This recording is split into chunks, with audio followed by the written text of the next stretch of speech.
Welcome to Mishna study Masechet Bikkurim Perek Bet Mishnah Aleph. These first few Mishnayot on Perek Bet are going to discuss similarities between Teruma and Bikkurim. Then we're going to have Maaser and Bikkurim and how they differ from the other, right? From Maaser, Teruma. We'll see different common denominators between Bikkurim and others. So Teruma and Bikkurim Hayavim Alehem Mitah. Right, Teruma and Bikkurim, Teruma that you give to the Kohen, right, that first 2% that you give to the Kohen, and Bikkurim, right, Bikkurim are these first fruits, which the Torah also calls Teruma, right? Bikkurim is also called Teruma. We learned this from the Derashav Hachamim when they say B'habetem Shama Olotechem V'Hachem, and then it's Utrumat Yadecha. These are the Bikkurim. Utrumat Yadecha Elua Bikkurim. So we see Teruma is called Bikkurim, right? So it has similar laws also. And what is it? That if a person eats it on purpose, he's hayamita b'deshamayim, right? He's liable for of death from heaven, right? The courts don't carry it out, but it's up to God. And they also, right, what's another similarity? A chomesh, if a person eats bikurim by mistake, so similar to teruma, if he eats it by mistake, is obligated to pay back the value plus an additional fifth. Ba'asurim nezarim, the person is not allowed to eat it, right? Israel is not allowed to eat these, right? They both go to the kohen. Kohen, it's the property of a kohen, right? A kohen could do what he wants with it. He's not even allowed and go ahead and be mekadesh a woman. So you can take these bikurim, this pomegranate of bikurim, and he goes up to a woman, right? Right? So he could be Makadesh one with these Bikurim. It's his for all intents and purposes. And it counts, right? The Kiddushim count. Right? Other Mefarshim, the Rash, Bartunura, they say that he's, they have a different Pirush over here. They say not that you're allowed to be Makadesh woman with it, but you're allowed to go ahead and buy slaves and land with it, right? So it's your property even for anything, right? So it's a kula. According to Harambam, it seems maybe even the Hona, right? That you see that the Kiddushin, right, count.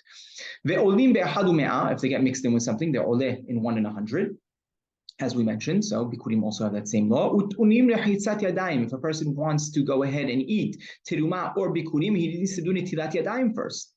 Right? Person eats Teruma, he needs to do Netilat Yadayim because regular hands in general are Shniyot Tumah, second degree level Tumah. And when we do Netilat Yadayim, we metaher the hands. Right? So this comes for Bikurim and Teruma fruits as well. The Ha'arev Shemesh, also we need to go ahead and wait until sundown, right? So there are 3 steps in a tahara process. Right? If a person is tameh and he wants to become tahor, so first he dips in the mikveh, then he needs to wait till sundown, and the following day, depending on the level of tumah, he would have to bring a korban. So we know that there are different laws when it comes to different things. So when a person dips, right, even before sundown, then he's allowed to go ahead and eat Maaser. That's all he's allowed to do, eat Maaser. After sundown, he's allowed to eat Teruma. Right? This is actually, remember this from the first Mishnah Masechet Berachot, right?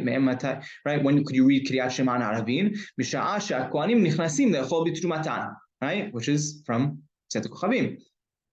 So after Ha'arev Shemesh, a person's Kohen is allowed to go ahead and eat Teruma.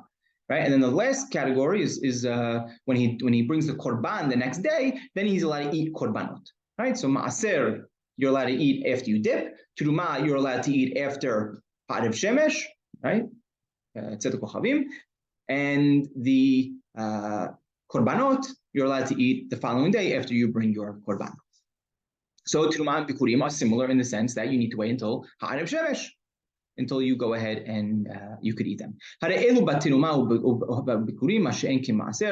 the laws of Teruma and Bikurim. They're similar to each other, which is not the case by Maaser. Maaser referring to over here Maaser Sheni, which becomes very clear in the next Mishnah that we're clearly talking about Maaser Sheni. And that's really it. Now, parenthetically, when we say the person needs to do Netilat Yadayim, he needs to do Netilat Yadayim for Teruma and Bikurim, right, that we mentioned over here in our Mishnah, but not for anything else, except if it's going to be bread, right? We'll see the laws of bread, and as we know today, we wash for bread today, even if it's not Teruma, right? Even if it's not Bikurim, as we'll see these laws as they appear in Masechet Chagiga.